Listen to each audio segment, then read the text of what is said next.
Zahra Seyam. This year I'm teaching WAG and I'm teaching US history.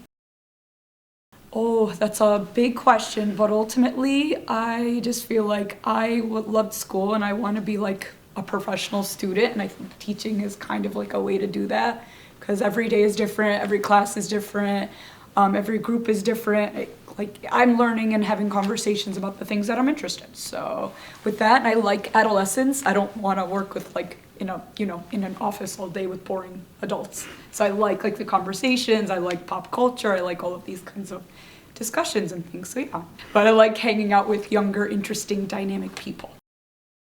So far, so good. I'm coming from the middle school, but obviously coming in the middle of the year is super stressful in itself, and I still have so much to do. My to-do list is not getting shorter, but so far I'm really enjoying my classes. I'm enjoying my students, getting to know everybody. Teachers are super helpful.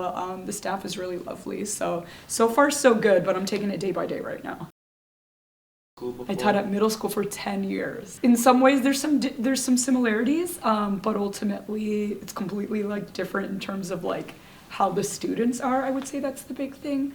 Where it's like middle schoolers, you have to be kind of thinking about where they're at developmentally, right? And even the issues are sort of different in terms of like they're really sometimes they can be needy. Sometimes they need like a lot of reassurance and confidence in their skills, whereas high schoolers, that's not so much of an issue. Plus middle schoolers are always touching each other, which is a little weird, so I'm like always having to deal with that stuff back then. But now like with high schoolers, you are able to have like really kind of deeper conversations, which I like. I like how high schoolers are like able to connect to like their other classes or other issues, so that's been really, really nice.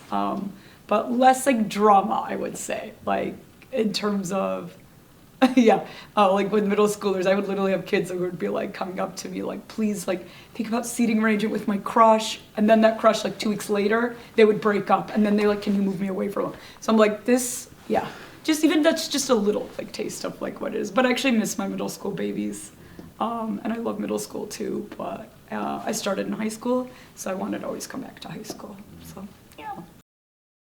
So ultimately, like I think like a lot of my general kind of ideas around teaching or philosophy should be the same. Like students need to be talking. It shouldn't just be me talking the entire time. And even if I am like lecturing a lot, like students need to be stopping, turning and talking. They should try to be talking to each other because studies show like students learn best when they're hearing, even like if they hear it from another student in the class versus me, it has a different effect.